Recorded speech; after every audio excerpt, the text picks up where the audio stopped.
as an interim manager, as an interim contractor. And I literally became self-employed, and I did that probably for about 4 years.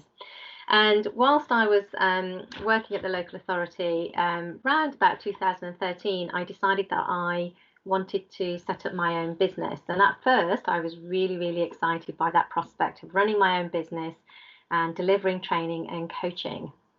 And then I realized that actually running your own business does usually mean that you have to wear many, many hats: finance, sales and marketing, social media. You have to do the networking. There is just so much to take into consideration. And so after about 2 years of slow progress, my excitement soon turned into frustration and disappointment and overwhelm. And I was probably just about to throw in the towel. I was sort of saying to myself, maybe I'm just not cut out to run my own business. Maybe I need to go back and just be an employee. And as I was contemplating that, I was listening to a podcast, and it was a gentleman called Dr. Joe Dispenza who was talking. And as he was talking, it really felt like he was talking about my life, and I was having all these light bulb moments. And he made me realize exactly why my life was exactly the way that it was. And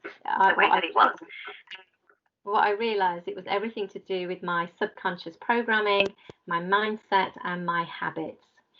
So what I really enjoyed about his work also was that he explained things from a scientific point of view, which really resonated with me. And as I did a deeper dive into his work, I realized that I found the missing piece of the jigsaw. So I studied his work in much more depth, and then I became one of his certified trainers, which means that I can deliver his work into the business world. And following on from there, I also then did some training with the Heart Math Institute and became a certified coach with the Heart Math Institute.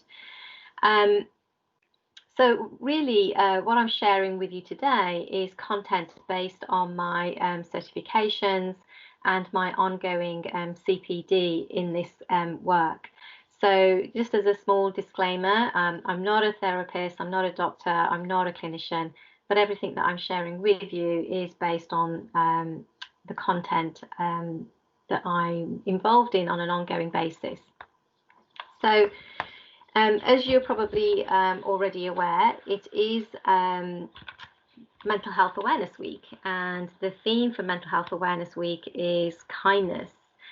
So it is really about, kindness in its broadest sense, kindness in terms of being kind to other people, but also being kind to ourselves. And I'd like to talk to you about on this webinar about how can we be more kind to ourselves in terms of prioritizing our well-being. What does that actually mean? And how can we focus more on our well-being? And one way to do that is really to have some understanding and some knowledge about the science of well-being. And there really is a science to personal change for well-being. So hopefully I'm going to cover quite a bit of that as we go through the webinar. So I am just going to switch off my camera as we go through. And let's just go to the next slide. So let's start with a definition of well-being. And the World Health Organization talks about well-being as a state of complete physical, mental, and social well-being, and not merely the absence of disease or infirmity. And then if you look at the Cambridge Dictionary definition of well-being, it says that it's the state of feeling healthy and happy. And when we think about our well-being, I guess that's really what we want to be at the end of the day. So what are the factors that actually influence us, which means that we don't experience that level of well-being on a day-to-day basis?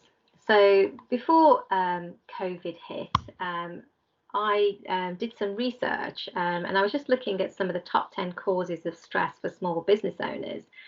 And I really want to talk to you really on this webinar as business owners, because it's not just always about how effectively you can run your business, but in order to do that effectively, you also need to maintain your well-being, because your well-being is going to determine how personally effective you are and how productive you are within your business.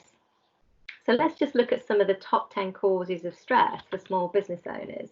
And interestingly enough, if you manage staff, that came top of the list.